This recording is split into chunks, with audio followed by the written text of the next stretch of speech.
Jason Moore was a freelance web developer living alone in a one-bedroom apartment near the edges of San Diego. He lived a quiet life. No wild nights. No drugs. No wild parties. The kind of guy whose biggest thrill was a new video game release or Thai takeout. But everything changed on a Wednesday morning.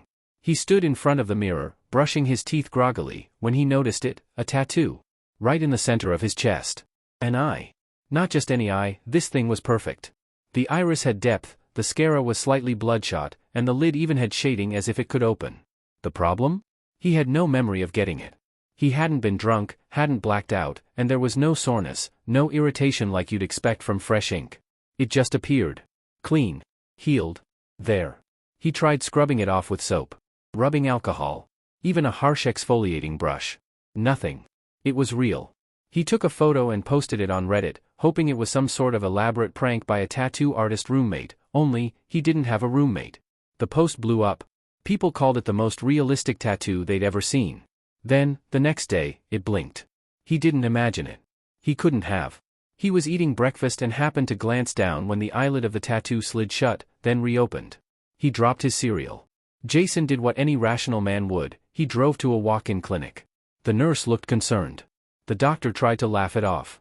Looks like some kind of neurological hallucination, he said. Jason insisted it blinked. That it moved. So they did a scan. Nothing unusual. No drugs in his system. No signs of psychosis or trauma. When he got home, he set up a camera. His old DSLR, perched on a tripod, pointed straight at his chest. He sat shirtless in front of it for hours. Nothing happened. At 2:12 a.m., he gave up and went to bed. The next morning, he reviewed the footage. At 3:08 a.m., the tattoo blinked.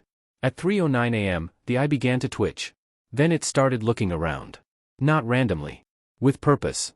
At 3:22 a.m., the eye locked on the window. It didn't blink. It just stared. As if something was out there. At 3:33 a.m., the eye rolled slowly to the closet. Then the hallway. At 3:44 a.m., the camera turned off. All on its own. Jason's hands were shaking. He uploaded the footage to his private drive, then backed it up 3 more times. He texted his best friend Nate. Told him everything. Nate laughed and said, "You finally lost it, bro." Jason didn't sleep that night. He locked every door.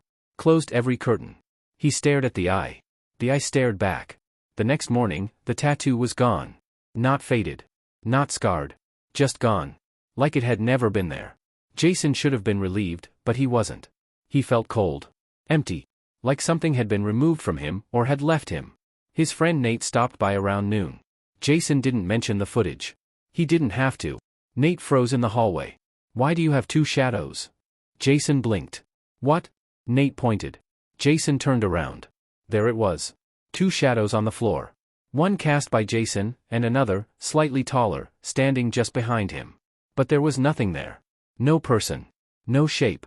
Just the extra shadow. It mimicked his every move. But with a slight delay. When Jason raised his arm, both shadows followed, but the second was always a split second late. Jason began filming again. The camera saw the second shadow too. He wasn't imagining it. Worse, the shadow began to move even when Jason stood still. Jason started sleeping during the day. He couldn't stand the hours between 2 and 4 a.m. That was when things got strange. The second shadow grew darker. Sometimes it moved across the room even if Jason didn't. He'd catch it crawling up walls, shifting beneath the cracks of the door. One night, he placed the camera in the hallway instead of his bedroom. He wanted to see what the shadow did when he wasn't watching. The footage showed him asleep in bed. Still. Silent. At exactly 3:44 a.m., the hallway light flickered. Then the camera shook, violently, as if something heavy passed by. And the bedroom door opened. Not a creak. It swung open. From the hallway, the camera captured something walking into the room. Not a person. Not clearly. It was a silhouette, tall, humanoid, but bending at unnatural angles. Its head tilted. Its arm reached. It walked past the threshold, toward the bed. The footage ended right there. Jason woke up the next morning on the floor. No bruises. No sign of entry. But now his mirror didn't reflect him properly. He stood in front of it, and the reflection was wrong. Delayed. Tilted slightly, even though he wasn't moving. And then, behind him in the mirror, the second shadow began to smile. It had a face. That night, Jason didn't turn on the camera. He didn't want to know what came at 3:44 a.m. But from then on, he never walked in sunlight again. Because sunlight revealed shadows. And now, one of them wasn't his.